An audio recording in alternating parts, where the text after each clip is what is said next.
بہت ہی اچھا کلام منقبت غوث اعظم کے حوالے سے آپ نے سماعت فرمایا۔ میں 4 مصرے پڑھ کر کے عالم ابتدا عمدۃ المقررین خطیب دورہ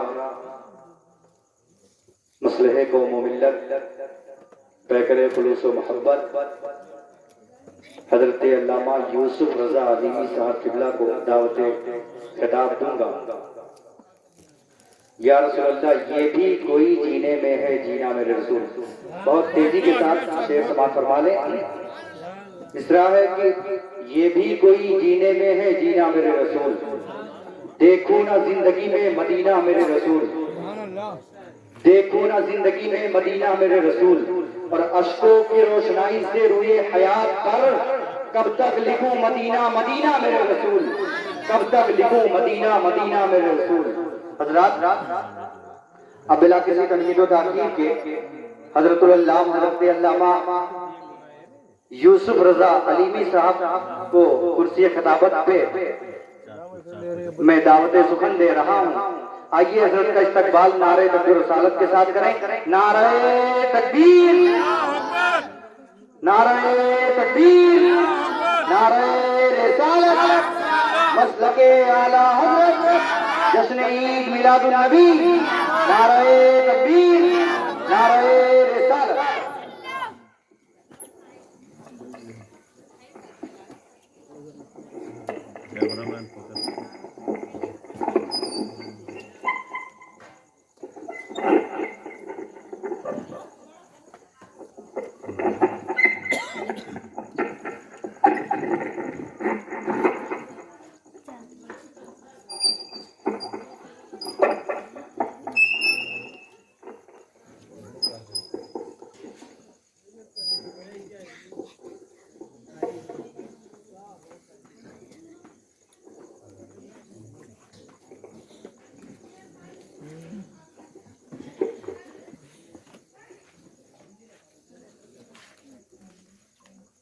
لائق سر احترام علماء ملت اسلام، معزز سامعین و سامعات، السلام علیکم ورحمۃ اللہ تعالی وبرکاتہ۔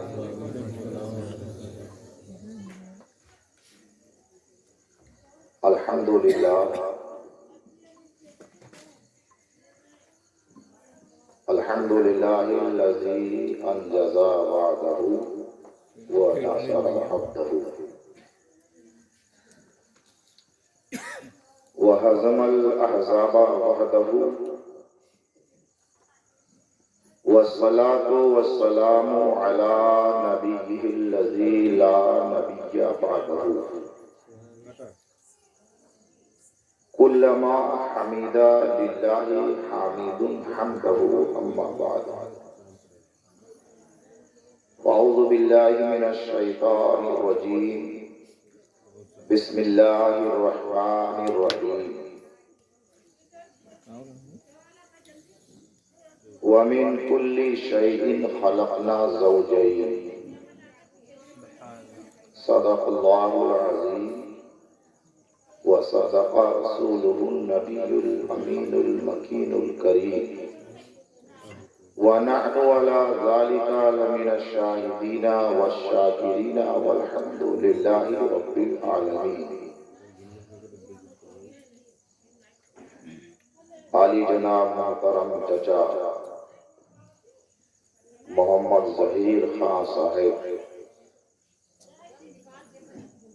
نے اپنی دفتر نیک اختر کے عقد مسنون کی تقریب کے پربہار موقع پر آج کی شب جشن عید میلاد النبی صلی اللہ تعالی علیہ وسلم وہ جشن غوث الورا رضی اللہ تعالی عنہ کا اہتمام کیا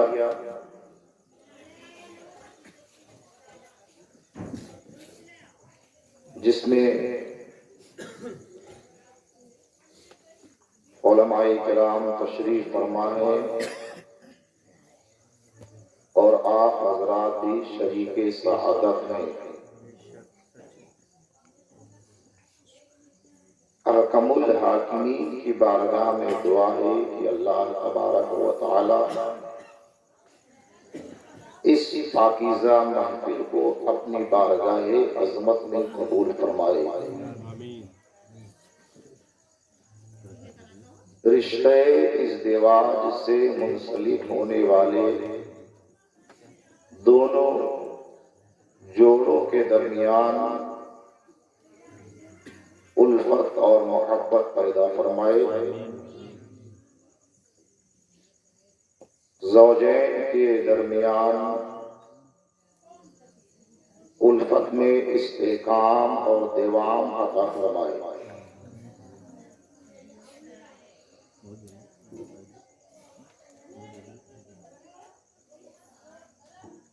منبر شریف پر علماء کرام تشریف رکھتے ہیں۔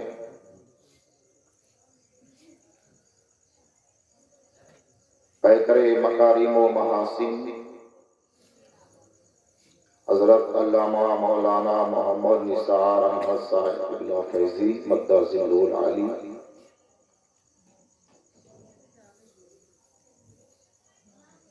حضرت حافظ و قاری محمد جمیل صاحب قبلہ زیدہ شرفہ،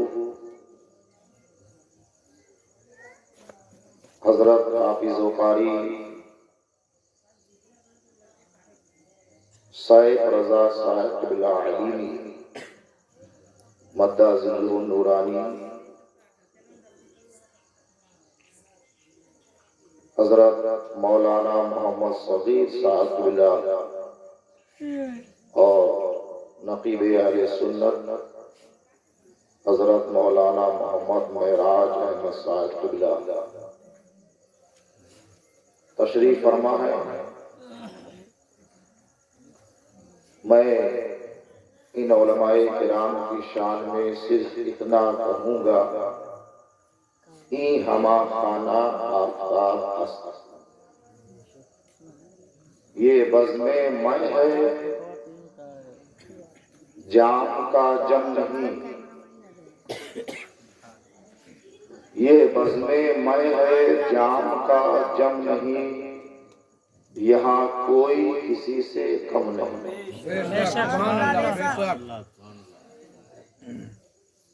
عالی جناب محترم محمد جنید خان صاحب اور ان کے جملہ اہل خانہ یقیناً بہت مصروف ہیں، اور انہوں نے اس ہمہ ہمی اور گہما گہمی کے ماحول میں اس مقدس اور پاکیزہ محفل کا انعقاد کر کے اس بات کا ثبوت پیش کیا ہے کہ ہماری صبح زندہ ہے، ہماری شام زندہ ہے،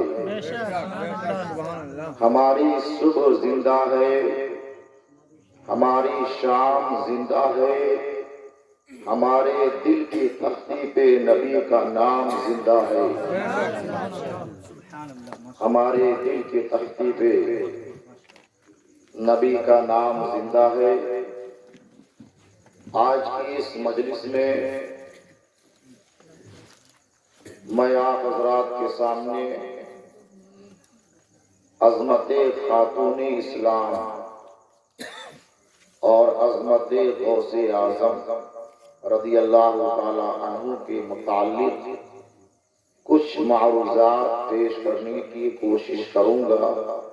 اس سے پہلے ہم اور آپ سبھی لوگ مل کر حضور انیس الغریبین، راحت العاشقین، مراد المشتاقین، شمس العارفین، جان العالمین، طٰہٰ و یاسین، حضور رحمت للعالمین، محبوب رب العالمین نبی آخر زمان خاتم پیغمبرا سیاح لامکا مالک ہفت آسماں زینت خلد و جنان ندیم خستہ جاں چارہ ساز درد منداں رب کے محبوب دانائے غیوب ہادی سبل مولائے کل مکی سردار مدنی تاجدار دونوں عالم کے مالک و مختار جناب احمد مجتبی محمد مصطفیٰ صلی اللہ تعالی علیہ وسلم کی مقدس بارگاہ میں عقیدت اور محبت کے ساتھ درود شریف پڑھیں۔ اللہم صلی علی سیدنا مولانا محمد بارک وسلم صلاۃ و سلام دائما علیک یا رسول اللہ صلی اللہ تعالی علیہ وسلم۔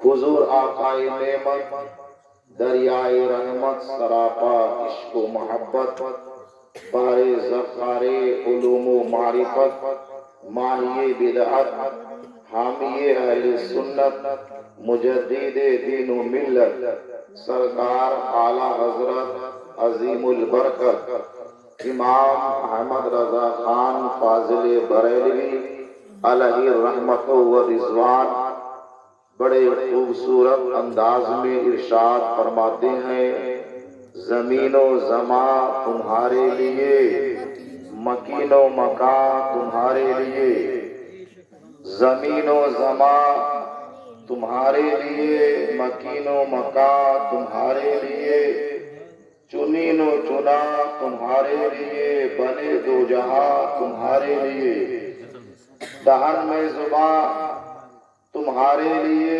بدن میں ہے جان تمہارے لیے، دہن میں زبان تمہارے لیے، بدن میں ہے جان تمہارے لیے، ہم آئے یہاں تمہارے لیے، اٹھیں بھی وہاں تمہارے لیے، فرشتے خدم رسول حشم تمام امم غلام کرم، فرشتے خدم رسول حشم تمام امم غلام کرم، وجود و عدم حدوث و قدم جہاں میں آیا تمہارے لیے، اور خلیل و نجی مسیح و صفی سبھی سے ہی کہیں نہ بنی، خلیل و نجی مسیح و صفی سبھی سے کہیں نہ بنی، یہ بے خبری کی خلق پھری کہاں سے کہاں تمہارے لیے، یہ بے خبری کی خلق پھری کہاں سے کہاں تمہارے لیے، تمہاری چمک تمہاری دمک تمہاری جھلک تمہاری مہک، تمہاری چمک تمہاری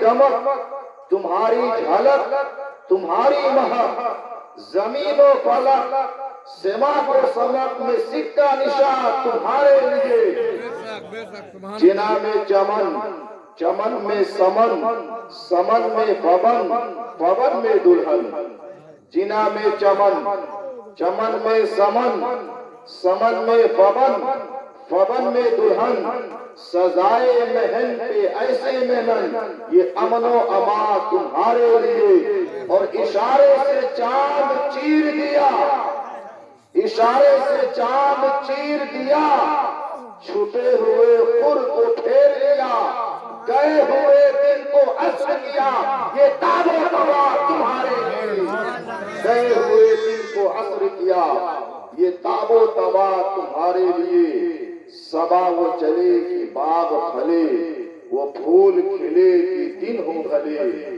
صبا وہ چلے کہ باغ پھلے، وہ پھول کھلے کہ دن ہو بھلے، لیوا کے تلے ثنا میں کھلے، رضا کی زبان تمہارے لیے، لیوا کے تلے ثنا میں کھلے، رضا کی زبان تمہارے لیے، رئیس القلم حضرت علامہ ارشد القادری رحمت اللہ تعالی علیہ نے بڑے اچھے انداز میں مکین گنبد خضرا کی بارگاہ میں خراج عقیدت اور محبت پیش کرتے ہوئے کہا تھا جس سے تم روٹھو وہ برگشتے دنیا ہو جائے، جس سے تم روٹھو وہ برگشتے دنیا ہو جائے، جسے تم چاہو وہ قطرہ ہو تو دریا ہو جائے، جسے تم چاہو وہ قطرہ ہو تو دریا ہو جائے۔ قہر سے دیکھو تو شاداب چمن جل جائے، قہر سے دیکھو تو شاداب چمن جل جائے، مسکرا دو تو اندھیرے میں سحر ہو جائے، مسکرا دو تو اندھیرے میں سحر ہو جائے۔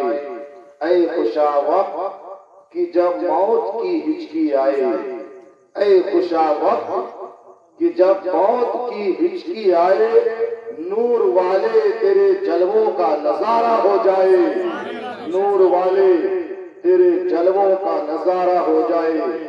دیکھیے ڈوب نہ جائے یہ بیچارہ ارشد، دیکھیے ڈوب نہ جائے یہ بیچارہ ارشد، اب تو سرکار مدینے سے اشارہ ہو جائے، اب تو سرکار مدینے سے اشارہ ہو جائے۔ ولایت کے شمس و قمر غوث اعظم، ضیا بخش قلب و نظر غوث اعظم، تمہیں یاد کرتے ہیں ارباب ایمان، عقیدت سے شام و سحر غوث اعظم۔ میرے گھر ہوئی محفل 11ویں جب، میرے گھر ہوئی محفل 11ویں جب، چمکنے لگے بام و در غوث اعظم، چمکنے لگے بام و در غوث اعظم۔ تمہارے وسیلے سے اے شاہ جیلا، تمہارے وسیلے سے اے شاہ جیلا، مجھے چاہیے مال و زر غوث اعظم، اور پریشان ہوں موج حوادث سے آقا، پریشان ہوں موج حوادث سے آقا، نظر پر بھی ہو ایک نظر غوث اعظم، نظر پر بھی ہو ایک نظر غوث اعظم۔ اور سرکار غوث پاک رضی اللہ تعالی عنہ اپنے قصیدے غوثیہ میں ارشاد فرماتے ہیں، مریدی لا تخف اللہ ربی، مریدی لا تخف اللہ ربی، عطانی رفعتا نلت المنالی، نظرت الى بلاد اللہ جمعا كخردلة على حكم اتصالی، مریدی لا تخف واشی فإنی عزوم قتال عند القتال، درست العلم حتى صرت قطبا ونلت السعد من مولى الموالي، انا الجيل محي الدين اسمي وأعلامي على راس الجبال۔ محبت کے ساتھ درود شریف پڑھیں، اللہم صلی علی سیدنا مولانا محمد بارک وسلم، صلاۃ و سلام دائما علیک یا رسول اللہ صلی اللہ تعالی علیہ وسلم۔ اللہ کے نبی سید عالم صلی اللہ تعالی علیہ وسلم کی تشریف آوری سے پہلے عرب معاشرے کا حال یہ تھا کہ سماج میں عورت کی کوئی عزت اور قدر نہ تھی۔ تاریخ پڑھنے کے بعد پتہ چلتا ہے کہ اس 4 حرفی ذات کا عالم تو یہ تھا، اگر کسی کے پاس جوتے نہ ہوتے تو عربی جوتوں کے بدلے اپنی عورت کو دوسروں کے حوالے کر دیا کرتے تھے۔ عورتوں کے ساتھ ظلم اور زیادتی کا برتاؤ کیا جاتا تھا۔ اگر شادی شدہ عورت ہوتی اور اس کے شوہر کا انتقال ہو جاتا تو جس طرح سے باپ کے مرنے کے بعد اولاد اپنے باپ کی جائیداد کی حقدار ہوتی ہے، اسی طرح عرب کے لوگ اپنی ماں کے حقدار بن جایا کرتے تھے، اور جو کام اپنی بیوی کے ساتھ کیا جاتا ہے وہی کام عرب کے لوگ اپنی ماں کے ساتھ بھی کیا کرتے تھے۔ گویا کہ اپنی ماں کے ساتھ تکمیل خواہشات میں کوئی عار محسوس نہیں کیا جاتا تھا۔ ابو داؤد شریف کی حدیث پاک سے پتہ چلتا ہے اگر کسی عورت کا شوہر مر جاتا یا اسے طلاق دے دیتا تھا تو عرب کے لوگ اس عورت کو آبادی سے باہر دور دراز ایک تنگ اور تاریک مکان میں قید کر دیا کرتے تھے اور 1 سال تک اسے نہانے اور دھونے، استنجا اور پاخانہ کرنے کے لیے پانی تک نہیں دیا جاتا تھا۔ 1 سال تک اس عورت کو بغیر نمک کے کھانا کھلایا جاتا تھا، جس کی وجہ سے عورت غلاظت کا مجسمہ بن جایا کرتی تھی۔ جب 1 سال کی عدت اس کی پوری ہو جاتی تھی تو 1 سال پورے ہونے کے بعد اس عورت کو تنگ اور تاریک کوٹھری سے باہر نکال کر اونٹ کی ننگی پیٹھ پر بٹھایا جاتا تھا۔ اس عورت کی گود کو مینگنیوں سے بھر دیا جاتا تھا۔ وہ عورت اونٹ کی مینگنیوں کو لوگوں پر پھینکتی تھی، جس سے اہل عرب سمجھ جاتے تھے آج اس عورت کی عدت پوری ہو چکی تھی۔ گویا کہ عرب کے درمیان اور اہل عرب عورتوں کے ساتھ کوئی اچھا سلوک نہ کرتے تھے۔ اللہ کے نبی سید عالم صلی اللہ علیہ وسلم کو پروردگار عالم نے مکہ شریف میں پیدا فرمایا تو اللہ کے نبی نے اپنے ماتھے کی نگاہ سے دیکھا کہ عرب کے لوگ عورتوں کے ساتھ اس طرح سے ظلم اور زیادتی کرتے ہیں، گویا کہ سماج میں عورت کا کوئی وقار نہیں ہے، سماج میں عورت کی کوئی عزت اور قدر نہیں ہے۔ اللہ اکبر۔ مدینے کے تاجدار نے تشریف لانے کے بعد صرف عرب والوں کو ہی نہیں بلکہ پوری دنیا والوں کو اتنا اچھا پیغام دیا۔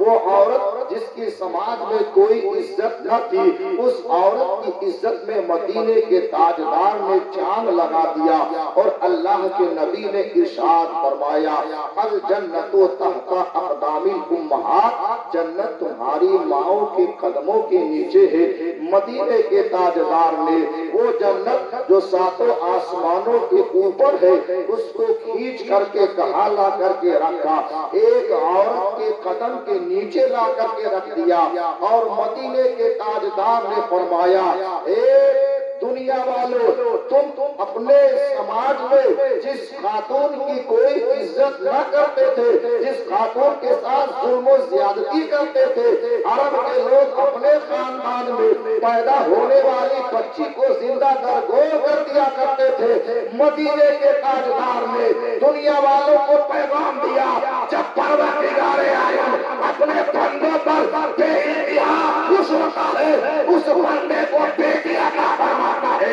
بیٹی دنیا میں آتا ہے تو رحمت لے کر کے آتا ہے، اپنے شوہر کے گھر جاتا ہے تو رحمت لے کر کے جاتا ہے، کسی زمانے میں ماں بنتی ہے، جنت اس کے قدموں کے تلے ہو جاتی ہے۔ عام بتاؤں آپ کو زمانے جاہلیت میں بچیوں کے ساتھ ایسا سلوک کیا جاتا تھا۔ اللہ کے نبی سید عالم صلی اللہ علیہ وسلم کی بزم نور سجی ہے، تمام صحابہ بیٹھے ہوئے ہیں اور تمام صحابہ پیارے حبیب سید عالم صلی اللہ علیہ وسلم کے جمال جہاں آرا کا دیدار کر رہے ہیں اور سرکار کے ارشادات عالیہ کو سماعت بھی کر رہے ہیں۔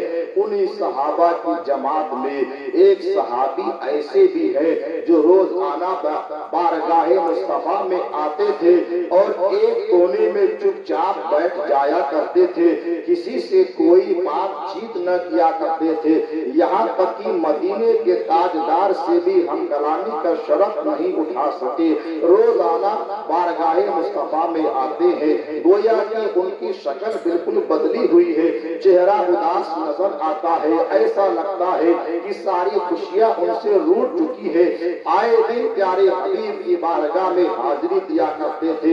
ایک دن اللہ کے نبی سید عالم صلی اللہ علیہ وسلم نے آنے والے صحابی سے پوچھا، اے میرے صحابی، تم روزانہ میری بارگاہ میں آ کر کے بیٹھتے ہو، میرے چہرے کا دیدار کرتے ہو، میری باتوں کو سماعت کرتے ہو، لیکن کیا بات ہے، میں دیکھتا ہوں تمہارا چہرہ اداس نظر آتا ہے، تمہارا دل زخمی نظر آتا ہے۔ اے میرے صحابی بتاؤ تو صحیح کیا بات ہے؟ میں دکھی دلوں کا مداوا بن کر کے آیا ہوں، میں غموں کو دور کرنے کے لیے آیا ہوں۔ اتنا سننا تھا، صحابی کی آنکھوں میں آنسو آ جاتے ہیں، بلک بلک کر رونے لگتے ہیں۔ جب ذرا طبیعت سنبھلتی ہے تو رحمت عالم کی بارگاہ میں عرض کرتے ہیں، یا رسول اللہ، میرا چہرہ اداس رہتا ہے، میرا دل زخمی ہے، زندگی میرے لیے بوجھ بن چکی ہے۔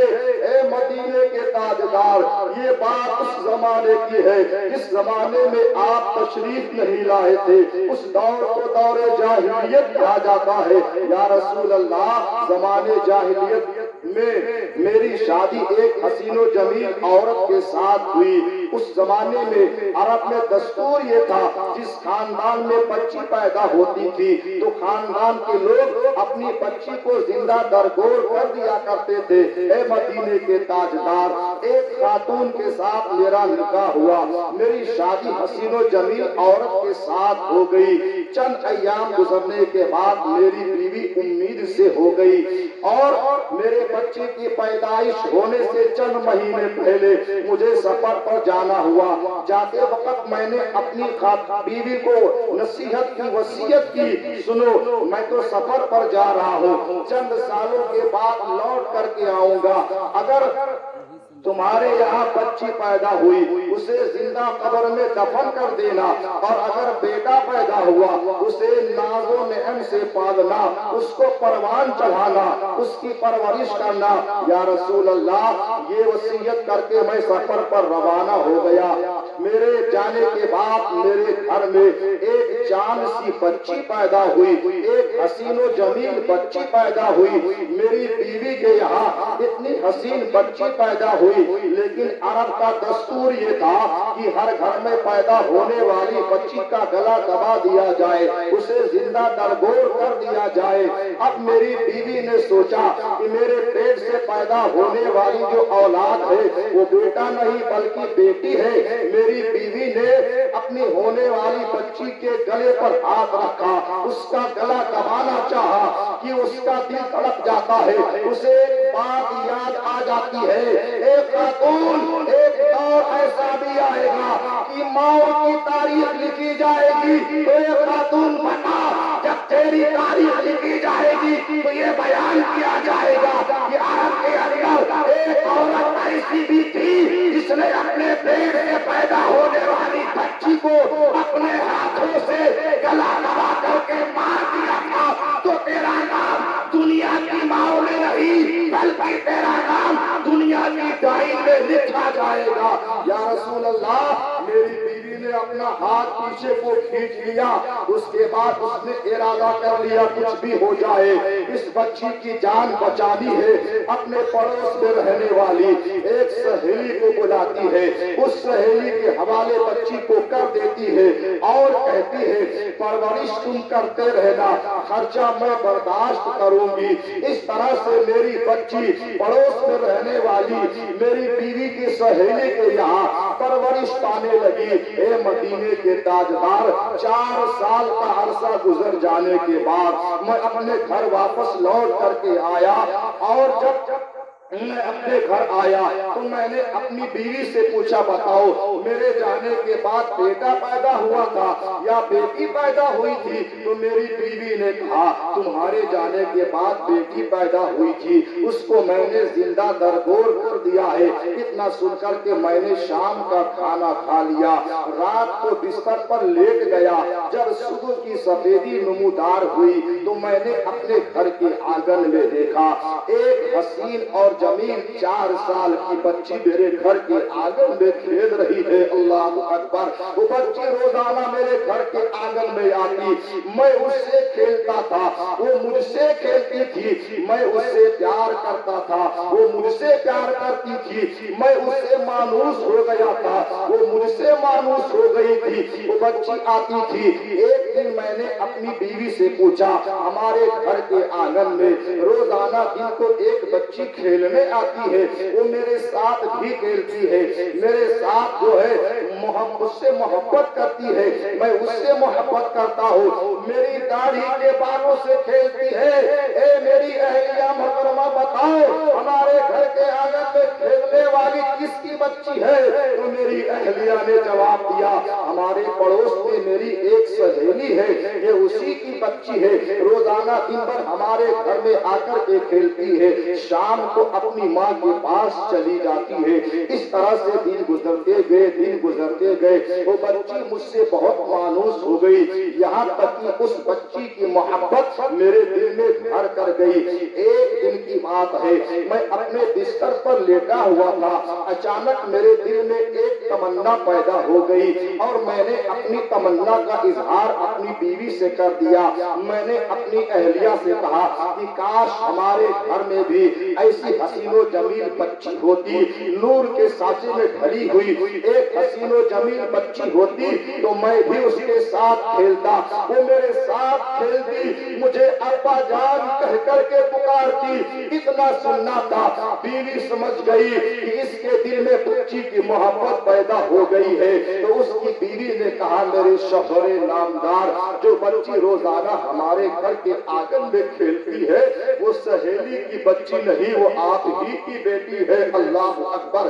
اتنا کہنا تھا، وہ صحابی کہتے، یا رسول اللہ، جب میں نے اپنی بیوی کے زبان سے سنا کہ جو بچی روزانہ ہمارے گھر کے آنگن میں آ کر کے کھیلتی ہے وہ پڑوس میں رہنے والی سہیلی کی بچی نہیں بلکہ میری اپنی بچی ہے، فوراً میرے اندر کا جو شیطان تھا انگڑائی لے کر کے بیدار ہو جاتا ہے اور میں سوچتا ہوں میری بچی ہے، کل جوان ہوگی، کوئی اس کا شوہر بنے گا، کوئی میرا داماد بنے گا۔ عربوں کے یہاں دستور یہ تھا، وہ کسی مرد کو اپنا داماد بنانا گوارا نہیں کرتے تھے، اگر کسی کو داماد بنا لیا گیا تو میرا سر شرم سے چھپ جائے گا۔ رات بھر میں سوچتا رہا، بچی پروان چڑھے گی، ایک دن آئے گا بچی جوان ہوگی، اس کی شادی کرنا پڑے گی، اس کا رشتہ طے کرنا پڑے گا، اس کا کوئی شوہر بنے گا، میرا کوئی داماد بنے گا۔ رات بھر میں سوچتا رہا، نیند نہ آئی، مجھے نیند نہ آئی۔ صبح کی سفیدی بیدار ہوتی ہے، میں نے اس بچی کا ہاتھ پکڑا، اپنے کندھے پر پھاوڑا رکھا اور اس بچی کو اپنے گھر سے باہر لے کر گیا۔ راستے میں بچی مجھ سے کہتی تھی، ابا جان مجھے آپ کہاں لے کر کے جا رہے ہیں؟ میں کچھ نہ بولتا، خاموشی کے ساتھ بچی کا ہاتھ پکڑے ہوئے آبادی سے دور نکل گیا، جنگل و بیابان کو عبور کرتے ہوئے ریگستان کا علاقہ آتا ہے۔ ایک پیڑ کے سائے میں نے بچی کو بٹھا دیا، میرے ہاتھ میں پھاوڑا تھا، میں نے اس پھاوڑے سے زمین میں قبر کھودنا شروع کر دیا۔ بچی میرے پاس آ کر کے کہتی، ابا جان یہ آپ اتنی سخت دھوپ میں کیا کر رہے ہیں؟ ابا جان دیکھے آپ کے کپڑوں پر گرد و غبار لگ رہی ہے، آپ کے چہرے پر پسینہ بھی نمودار ہے۔ بچی میرے قریب آتی ہے اور آنے کے بعد میرے کپڑے کو صاف کرتی ہے، میرے چہرے کا پسینہ اپنے ہاتھوں سے پوچھتی ہے۔ اے مدینے کے تاجدار، بچی مجھ سے بہت مانوس ہو گئی تھی لیکن میرے اندر کا شیطان بیدار ہو چکا تھا، میں نے بچی کی ذرا بھی پرواہ نہ کی، میں اپنا کام کرتا گیا۔ فاوڑے سے میں نے ایک چھوٹی سی قبر کو تیار کر دیا، اس کے بعد میں نے اپنی 4 سالہ بچی کا ہاتھ پکڑا اور پکڑنے کے بعد چھوٹی سی قبر میں اس کو دھکا دے کر کے گرا دیا۔ بچی چیختی رہی، چلاتی رہی، ابا جان جان یہ آپ میرے ساتھ ایسا سلوک کر رہے ہیں؟ یا رسول اللہ میرا دل اتنا سخت ہو گیا تھا، مجھے ذرا بھی رحم و کرم نہ آیا۔ اے مدینے کے تاجدار، میں نے اپنی 4 سال کی بچی کے بدن پر مٹی ڈالنا شروع کیا، میری بچی روتی رہی بلکتی رہی۔ یا رسول اللہ جب میں نے دیکھا یہ ایسے مرنے والی نہیں ہے، میں نے سوچا کوئی پتھر تلاش کر کے لاتا ہوں، کچھ دوری پر گیا، ایک بڑا سا پتھر تھا۔ اے مدینے کے تاجدار، چونکہ عرب والوں کا دستور تھا، بڑا سا پتھر میں نے اپنے ہاتھوں سے اٹھایا، اس چھوٹی سی بچی کے قبر کے پاس آیا اور میں نے اپنے ہاتھوں سے اپنی بچی کے سر پر زور سے پتھر مارا۔ اللہ اکبر، پتھر کا لگنا تھا، اس بچی کے زبان سے آخری جملہ نکلتا ہے، اے رب العالمین کا بھیجے گا رحمت للعالمین کو جو ہمیں جینے کا حق ادا کریں گے۔ اے پروردگار بھیج دے رحمت عالم کو تاکہ دنیا میں بچیوں کو جینے کا حق مل جائے، تاکہ دنیا میں بچیوں کو جینے کا حق مل جائے۔ یا رسول اللہ 4 سال کی بچی کو میں نے اپنے ہاتھوں سے قتل کر دیا، اس دن سے خوشیاں مجھ سے روٹ گئی ہے۔ یا رسول اللہ زندگی میرے لیے بوجھ بن کر کے رہ گئی ہے، اب مجھے زندگی اچھی نہیں لگتی ہے۔ اے مدینے کے تاجدار، آپ کی بارگاہ میں حاضری دیتا ہوں، سارا دن بیٹھا رہتا ہوں، لیکن میرے چہرے پر مسکراہٹ نہیں آتی ہے۔ اتنا بیان کرنا تھا، آقا کریم کی آنکھوں سے آنسو جاری ہو جاتے ہیں، مدینے کے تاجدار رونے لگتے ہیں، رحمت عالم کی آنکھوں سے آنسو جاری ہوئے، اتنے میں نبی کا دریائے کرم جوش میں بھی آ جاتا ہے اور مدینے کے تاجدار ارشاد فرماتے ہیں، اے میرے صحابہ سنو، پروردگار نے مجھے ساری کائنات کے لیے رحمت عالم بنا کر کے بھیجا ہے، میں تمہیں بشارت دیتا ہوں، اگر کسی کے پاس ایک بچی ہو اور باپ اپنی بچی کی اچھی تعلیم دلائے، اچھی تربیت کرے، کل قیامت کے دن مصطفیٰ جان رحمت کے ساتھ جنت میں ہوگا۔ سبحان اللہ بے شک، سبحان اللہ۔ ایک دوسرے صحابی کھڑے ہوئے،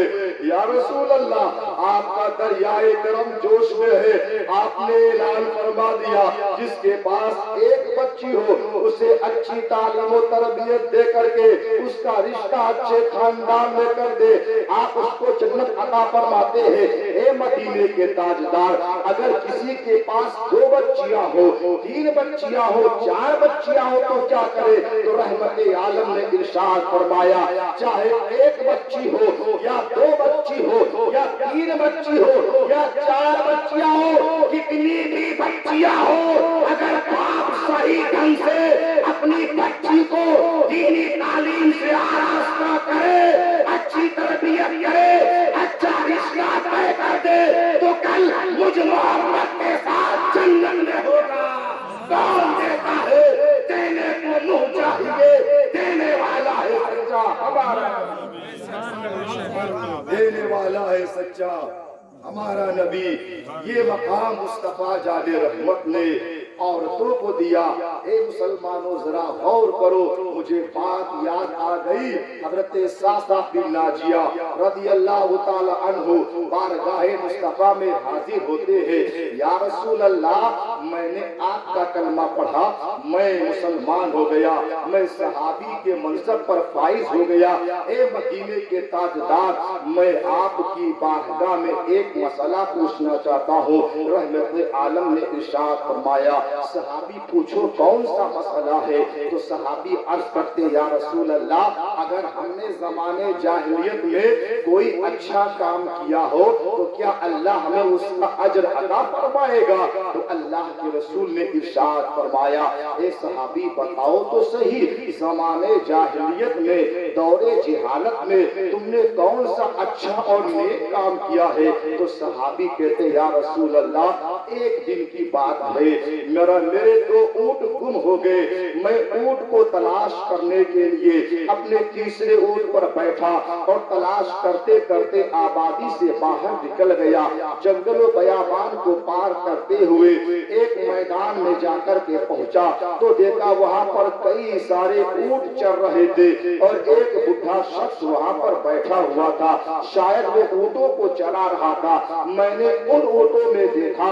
تو میرے 2 اونٹ مجھے نظر آ گئے، میں اس بڈھے کے پاس جا کر کے بیٹھ گیا اور میں نے اس سے کہا اے چرواہے، یہ جو اونٹ دیکھ رہے ہو یہاں پر 2 اونٹ چرتے چرتے یہاں پر آپ پہنچے ہیں، وہ اونٹ میرے ہیں، میں ان اونٹوں کا مالک ہوں۔ اللہ اکبر، اتنا کہنا تھا۔ اس بڈھے نے جواب دیا مجھے نہیں پتا یہ اونٹ کہاں سے آ گئے ہیں، اگر تمہارے ہیں تو تم لے کر کے جا سکتے ہو۔ اس نے سوچا کوئی مسافر ہے، آواز دی کوئی مسافر آیا ہے، ہمارے گھر پر مہمان بن کر کے آیا ہے، کھجور اور پانی کا انتظام کیا جائے۔ ایک خادم صحابی کی بارگاہ میں کھجور اور پانی لے کر کے آتے ہیں، صحابی کہتے ہیں یا رسول اللہ میں کھجور کھا کر کے پانی پی ہی رہا تھا، اتنے میں ایک گھر میں بچے کے رونے کی آواز آئی۔ اس بڈھے نے آواز دی ذرا پتہ لگاؤ گھر میں بیٹا پیدا ہوا کہ بیٹی پیدا ہوئی۔ اے مصطفیٰ جان رحمت، میں نے اس بڈھے سے پوچھا بتاؤ یہ بیٹا بیٹی کے بارے میں کیوں پوچھتے ہو؟ اس بڈھے نے کہا سنو سنو، اگر بیٹی پیدا ہوگی تو ہم اسے زندہ درگور کر دیں گے، اور اگر بیٹا پیدا ہوگا ہم اسے ناز و نعم سے پالیں گے۔ اللہ اکبر، اتنا سننا تھا کہ پھر اچانک گھر سے آواز آتی ہے کہ بیٹی پیدا ہوئی ہے۔ اتنا سن کر کے میرا دل تڑپ گیا۔ میں نے اس بڈھے سے کہا کیا واقعی میں تم بیٹی کو زندہ درگور کر دو گے؟ اس بڈھے نے کہا ہاں، ہمارے خاندان اور قبیلے کا یہ دستور ہے اور یہ رواج ہے کہ ہم اپنے خاندان میں پیدا ہونے والی بچی کو زندہ درگور کر دیا کرتے ہیں۔ اے مدینے کے تاجدار، میں نے اس بڈھے سے کہا ایک کام کرو، بچی مجھے دے دو، اسے قتل مت کرو۔ اس بڈھے نے کہا بچی تمہیں دے دوں تو تم مجھے کیا دو گے؟ تو اس آنے والے صحابی نے کہا تھا یہ جو 2 اونٹ میرے چرتے چرتے آ کر کے یہاں پہنچ گئے ہیں، میرے 2 اونٹ لے لو، بچی کو میرے حوالے کر دو۔ اس بڈھے نے کہا نہیں، یہ تیسرا اونٹ جس پر بیٹھ کر کے تم میرے پاس آئے ہو یہ بھی مجھے دے دو۔ یا رسول اللہ، میں نے اپنے 3 اونٹ اس کو دے دیا اور بچی کو لے لیا، اور میں نے اس بڈھے سے کہا کسی خادم کو بھیجو تاکہ مجھے میرے گھر تک پہنچا آئے۔ اے مدینے کے تاجدار، اس وقت سے لے کر کے اب میرا یہ ارادہ ہو گیا، میں نے تہیا کر لیا، میری نیت یہ ہو گئی جہاں جہاں بچی پیدا ہوتی میں سنتا، اور اس گھر میں جانے کے بعد 3 اونٹ دے کر کے بچی کو لے کر کے آتا، اپنے حویلی میں رکھتا تھا۔ اے رحمت عالم، اس وقت میری حویلی میں 360 بچیاں پرورش پا رہی ہے۔ اے مصطفیٰ جان رحمت، میں نے 360 بچیوں کی زندگی بچائی ہے۔ اے مدینے کے تاجدار، بتائیے یہ کام میں نے دور جہالت میں کیا ہے، کیا اللہ مجھے اس کا بدلہ دے گا؟ بدلہ دے گا؟ تو مدینے کے تاجدار اٹھ کر کے کھڑے ہو گئے اور صحابی کی پیشانی کو بوسہ دیا، اور سرکار نے فرمایا صحابی، اللہ نے تمہیں ایمان کی دولت عطا کی ہے، اس سے بڑا اجر اور کیا چاہیے؟ اس سے بڑا اجر اور کیا چاہیے؟ اور میرے صحابی سنو، قیامت کے دن اللہ تمہیں جنت کی تمام نعمتوں سے یہ ہے عورت کا مقام۔ آج ہمارے سماج اور معاشرے میں اگر نگاہ دوڑائی جائے، اپنے سماج کا جائزہ لیا جائے، تو آج ہم جس زمانے میں اہل عرب دور جاہلیت میں تھے اسی دور میں پہنچ چکے ہیں۔ آج اگر کسی کے گھر میں بچی پیدا ہوتی ہے منہ بسور لیتے ہیں، محلے والوں کو پتہ بھی نہیں چلتا کہ فلاں کے گھر میں بچی پیدا ہوئی اور کسی کے یہاں بیٹا پیدا ہوتا ہے تو محلہ ہی نہیں بلکہ پورا علاقہ جوار جان جاتا ہے کہ فلاں کے یہاں بیٹا پیدا ہوا ہے۔ ہمارا مزاج بدل گیا ہے مسلمانوں۔ بچی اللہ جب کسی بندے پر بے انتہا خوش ہوتا ہے تو اسے بیٹی عطا کرتا ہے، بے شک اور جب بچی کسی کے گھر میں پیدا ہوتی ہے تو رحمت لے کر کے آتی ہے۔ سبحان اللہ۔ ایک شخص نے خواب دیکھا کہ میرے گھر میں 4 نہریں جاری ہیں، 4 نہریں بہ رہی ہیں۔ صبح کو بیدار ہوا، اپنے پیر و مرشد کی بارگاہ میں حاضری دی۔ اے میرے پیر و مرشد، میں نے رات میں خواب دیکھا ہے میرے گھر میں 4 نہریں ہیں اور چاروں نہریں جاری اور ساری ہیں۔ اے میرے پیر بتائیے اس خواب کی تعبیر کیا ہے؟ تو پیر نے ارشاد فرمایا، میرے مرید تمہارے گھر میں 4 بچیاں ہیں، تمہارے گھر میں 4 بچیاں ہیں، جس کا نتیجہ یہ ہے، جس کی برکت یہ ہے کہ تمہارے گھر میں 4 رحمت کی نہریں بہ رہی ہیں۔ سبحان اللہ۔ پھر جب کچھ دن گزرا تو اس شخص نے پھر وہی خواب دیکھا کہ میرے گھر میں 4 نہریں بہ رہی ہیں، لیکن ایک نہر کا پانی خشک ہو گیا ہے، ایک نہر سوکھ چکی ہے۔ صبح کو پھر بیدار ہوا، اپنے پیر و مرشد کی بارگاہ میں حاضری دی۔ اے میرے پیر، میں نے پھر ویسا ہی خواب دیکھا ہے، میں نے دیکھا میرے گھر میں 4 نہریں ہیں لیکن ایک نہر کا پانی سوکھ چکا ہے، خشک ہو گیا ہے، اس خواب کی تعبیر کیا ہے؟ تو پیر و مرشد نے فرمایا، تم نے اپنی ایک بچی کا نکاح کر دیا ہے، ایک بچی کی شادی تم نے کر دی ہے۔ جب تک تیرے گھر میں 4 بچیاں تھی، تیرے گھر میں 4 رحمت کی نہریں بہ رہی تھی، تو نے اپنی ایک بچی کی شادی کر دی، وہ رحمت کی نہر تیرے گھر سے نکل کر کے اس کے گھر چلی گئی۔ سبحان اللہ، بے شک۔ وہ جنت، وہ رحمت کی نہر تیرے گھر سے نکل کر کے اس کے گھر چلی گئی۔ پتہ کیا چلا؟ بچی گھر میں آتی ہے تو رحمت کی نہریں بہتی ہے، وہی بچی جب جوان ہوتی ہے اس کا نکاح کر دیا جاتا ہے تو بچی اپنے ساتھ رحمت کا دریا لے کر کے آتی ہے۔ سبحان اللہ، بے شک۔ اور آج ہم بچیوں کے ساتھ ایسا سلوک کر رہے ہیں۔ مسلمانوں، ایک بات اور میں کہنا چاہوں گا، اس دور میں اگر کسی باپ کے پاس 2-4 بچیاں ہو تو باپ کو رات بھر نیند نہیں آتی، سوچتا ہے، ساری رات چھپ کر کے آنسو بہاتا ہے، اپنی غربت پر، مفلسی پر۔ ہمارا سماج بدل چکا ہے، آج ہمارے سماج کا مزاج کچھ اور ہو چکا ہے۔ ایک باپ کو رات بھر نیند کیوں نہیں آتی؟ وہ سوچتا ہے کہ کل میرے دروازے پر کوئی بھکاری بھیک مانگنے آئے گا، کوئی بھکاری بھیک مانگنے آئے گا، جسے جہیز کہا جاتا ہے۔ جہیز کی ٹینشن کو لے کر کے باپ کو نیند نہیں آتی، ماں بے چین اور بے قرار رہتی ہے۔ ہم نے نکاح کو اتنا مشکل بنا دیا کہ آج کے دور میں نکاح کرنا مشکل ہو گیا، زنا کرنا آسان ہو گیا ہے۔ جہیز کا مطالبہ کیا جاتا ہے۔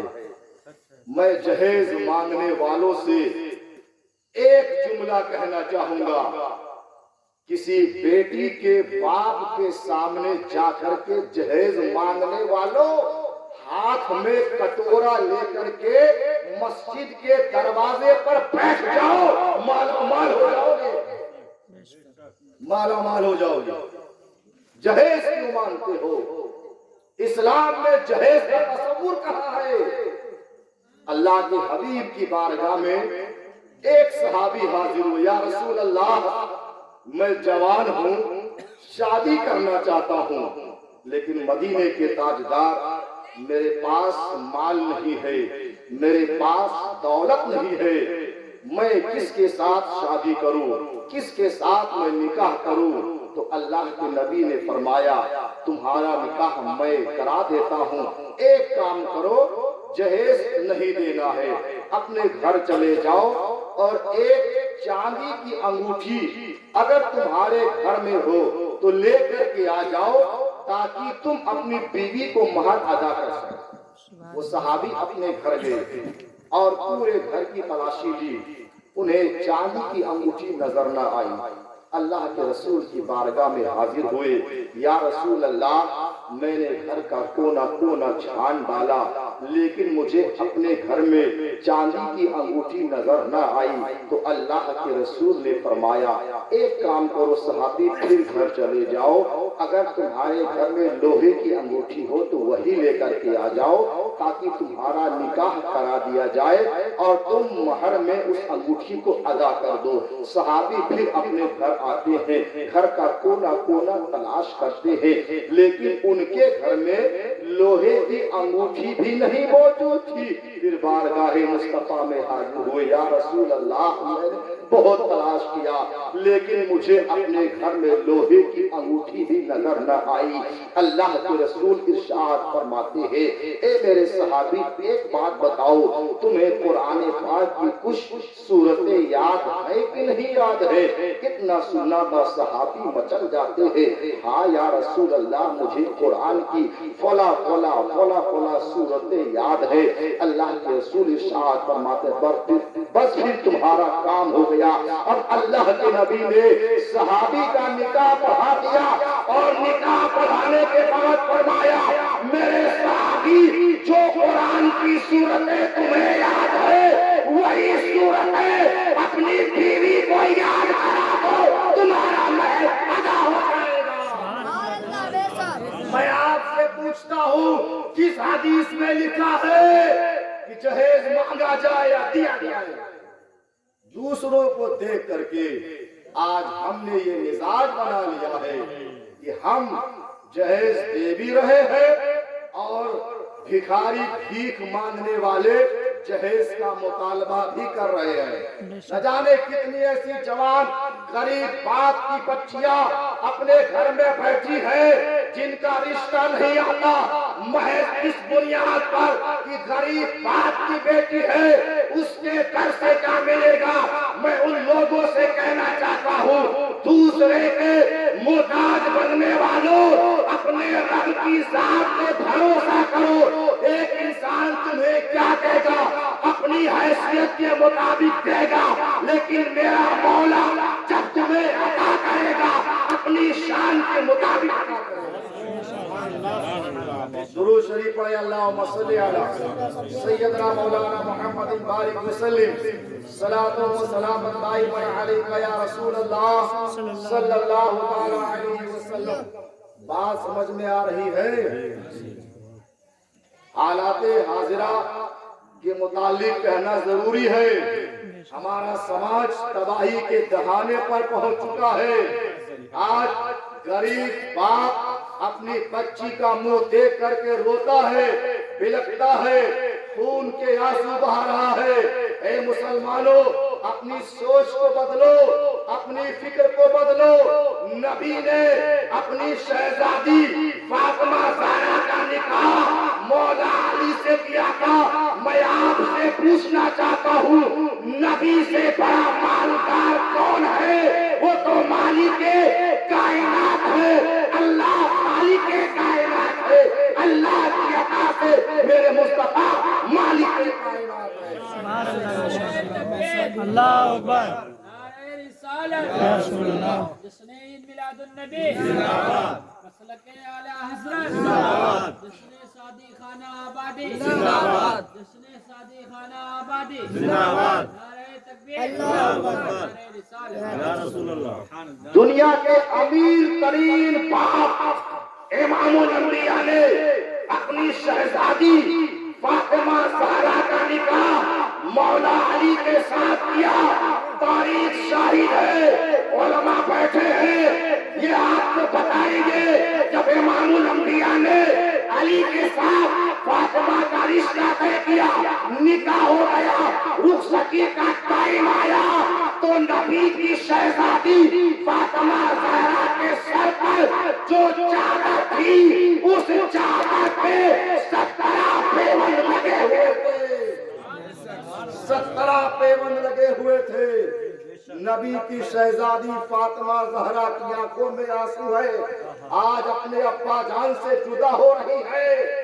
نبی نے فرمایا پیاری فاطمہ آج تمہارے جسم پر جو یہ چادر ہے اس پر پیوند لگے ہیں، اس کو دیکھ کر کے آنسو مت بہانا، میں نے اپنی امت کی غربت پر سنت کی چادر رکھ دی ہے، میں نے اپنی امت کی غریبی پر غربت پر اپنی سنت کی چادر رکھ دی ہے۔ میں آپ سے پوچھنا چاہتا ہوں اگر نبی چاہتے تو فاطمہ زہرا جو خاتون جنت ہے، سبحان اللہ، حسن حسین کی ماں ہے، وہ فاطمہ زہرا جن کی عظمت کا اندازہ کوئی نہیں لگا سکتا، نبی چاہتے تو اپنی بیٹی کے نکاح کے موقع پر سونا نہیں، چاندی نہیں، ہیرے جواہرات کے بہار دے دیتے، سبحان اللہ، لیکن نبی نے اپنی چہیتی شہزادی فاطمہ زہرا کو جو چادر دی تھی اس پر 17 پیوند لگے ہوئے تھے۔ اور کچھ لوگ تقریر بیان کرتے ہیں کہ نبی نے اپنی شہزادی فاطمہ زہرا کا جب نکاح مولا علی کے ساتھ کیا تو جہیز میں گدا دیا، چارپائی دی، برتن دیا، چکی دی، نبی نے اپنی بیٹی فاطمہ زہرا کو یہ سامان نہیں دیا تھا، علی کو دیا تھا، اور داماد کی حیثیت سے نہیں دیا تھا، کیونکہ علی کی پرورش نبی کے گھر میں ہوئی تھی۔ بفرض محال اگر علی کا رشتہ کسی اور کے ساتھ طے ہوتا تب بھی نبی کو ہی انتظام کرنا تھا۔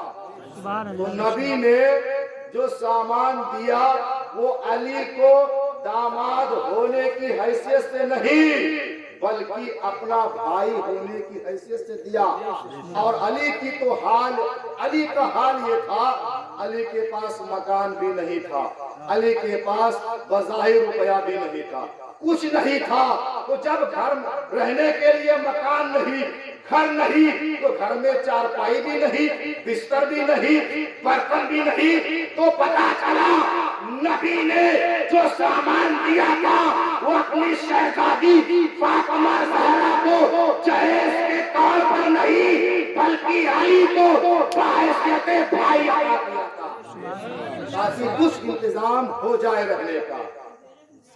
اور اگر کوئی کہے کہ نہیں ہم نہیں مانیں گے، نبی نے اپنی شہزادی فاطمہ زہرا کو جہیز میں یہ سامان دیا تھا، تو میں ان سے پوچھنا چاہتا ہوں کہ نبی کی اور بھی تو شہزادیاں تھیں، اور نبی نے اپنی بچیوں کا نکاح اور صحابہ کے ساتھ کیا تھا، تو پھر وہ لوگ حدیث لا کر کے پیش کرے بتائے کیا نبی نے ان کو بھی جہیز دیا تھا؟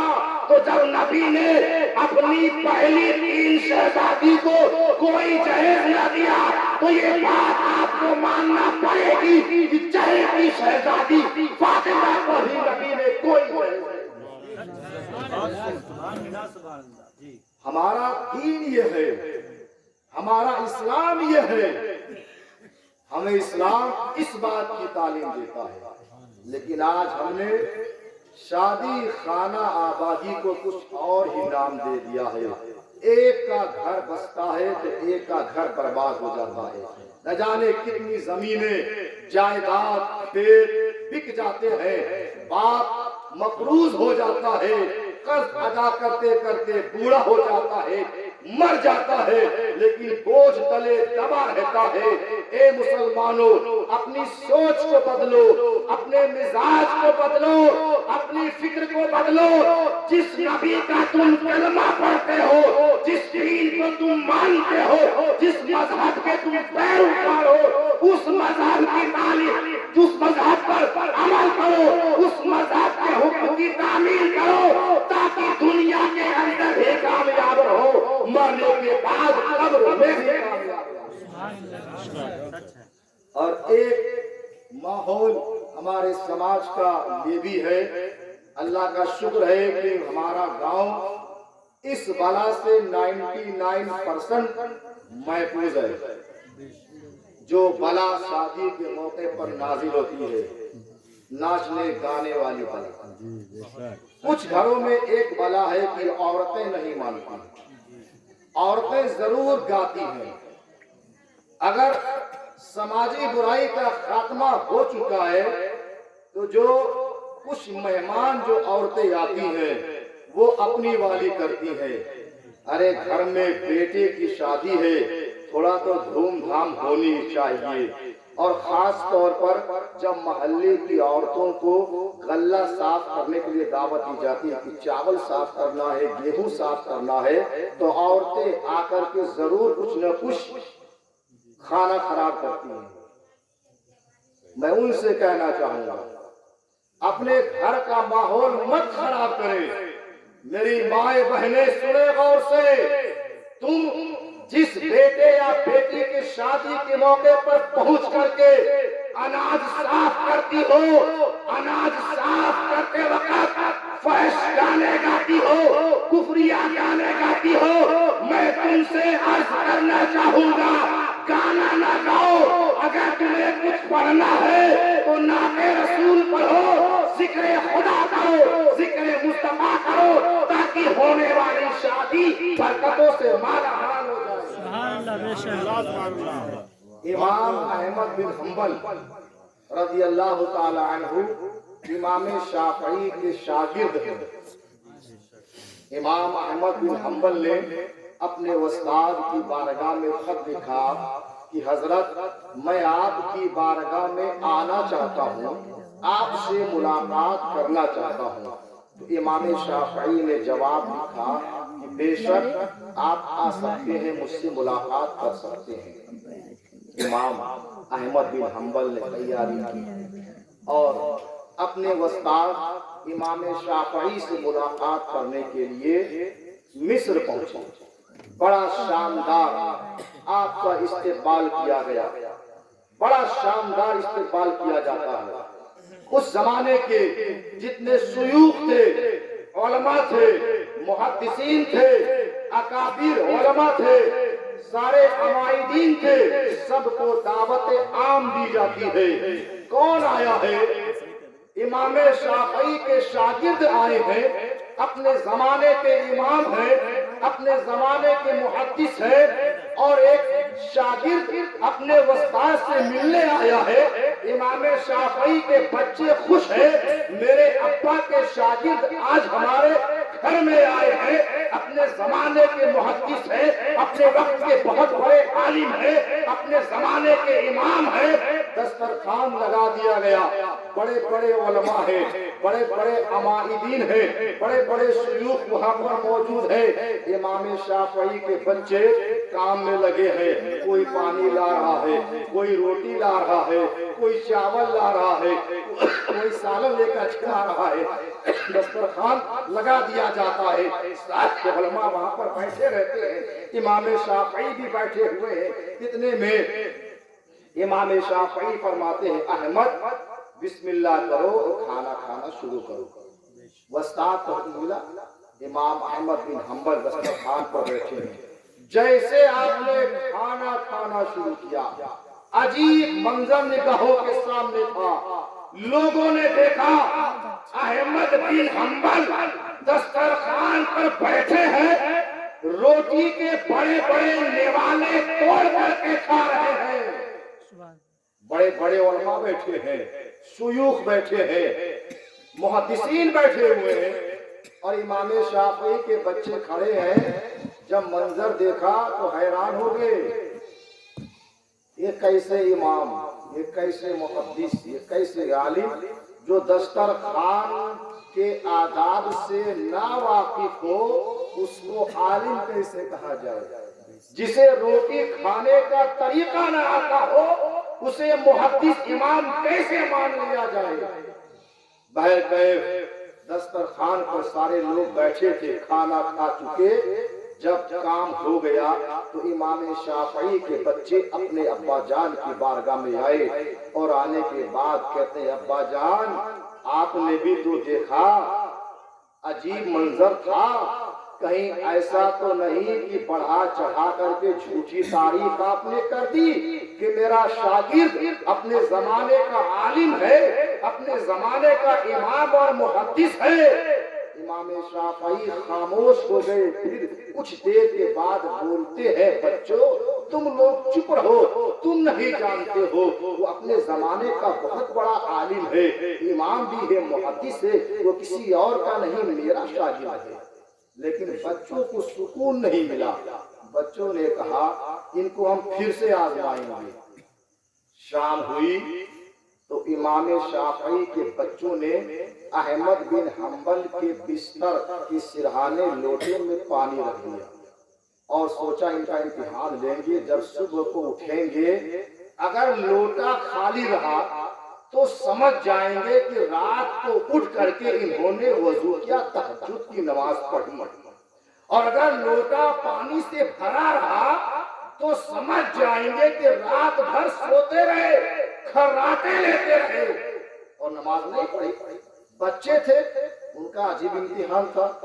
رات آئی، امام شافعی کے بچوں نے امام احمد بن حنبل کے سرہانے لوٹے میں پانی رکھ لیا۔ اب بچے صبح کا انتظار کرنے لگے، سوتے کہاں، نیند کہاں سے آتی؟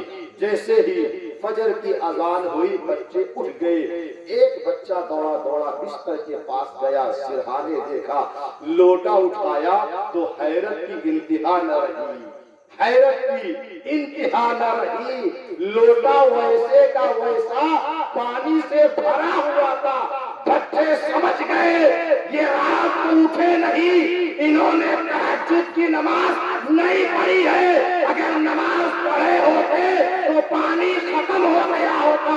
دوڑ کر کے امام شافعی کے پاس گئے، ابا جان آپ کو بتانا پڑے گا، بتانا پڑے گا کہ معمہ کیا ہے، بات کیا ہے، راز کیا ہے۔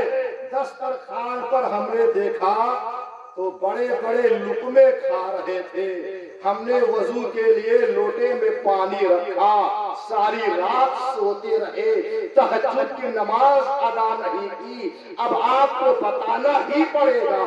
امام شافعی نے بچوں کی باتوں کو سنا، احمد بن حنبل کے پاس آئے، جہاں پر مہمان اور میزبان کا رشتہ بڑا نازک ہوتا ہے، وہیں پر آج مصر کے اندر استاد اور شاگرد کا رشتہ بھی پایا جا رہا تھا۔ امام شافعی تشریف لاتے ہیں اور ارشاد فرماتے احمد یہ میں کیا دیکھ رہا ہوں؟ دسترخوان پر بیٹھے تھے، بڑے بڑے لقمے اٹھا کر کے کھا رہے تھے، رات کو بچوں نے وضو کے لیے لوٹے میں پانی رکھا، تم ساری رات سوتے رہے، تم نے وضو نہیں کیا۔ اتنا سننا تھا، امام احمد بن حنبل کی آنکھوں میں آنسو آ جاتے ہیں، رونے لگتے ہیں اور نگاہوں سے قدم بوس ہوتے ہیں۔ جملہ پیش کرتا ہوں مسلمانوں، غور کیجئے گا، آج ہمارے محلے کی عورتیں شادی بیاہ کے موقع پر اناج صاف کرتی ہے یا کچھ پکاتی ہے تو گانے گاتی ہے، گیت گاتی ہے۔ امام شافعی نے پوچھا تھا احمد میں نے کیا دیکھا، میں کیا سن رہا ہوں، تمہیں بتانا پڑے گا۔ امام احمد بن حنبل کہتے ہیں اے میرے استاد، دسترخوان جب لگا تھا آپ نے دیکھا میں بڑے بڑے لقمے اٹھا کر کے کھا رہا ہوں، میں نے دیکھا یہ کسی دنیا دار کا دسترخوان نہیں، اس گھر کی بچیوں نے کھانا پکاتے وقت قرآن کی تلاوت کی، جس کی برکت یہ ہوئی کہ دسترخوان سے لے کر کے آسمان تک نور ہی نور کا دھارا تھا، میں لقمے نہیں لے رہا تھا، نور کے دھارے کو سمیٹ رہا تھا۔ نعرہ تکبیر، اللہ اکبر، یا رسول اللہ۔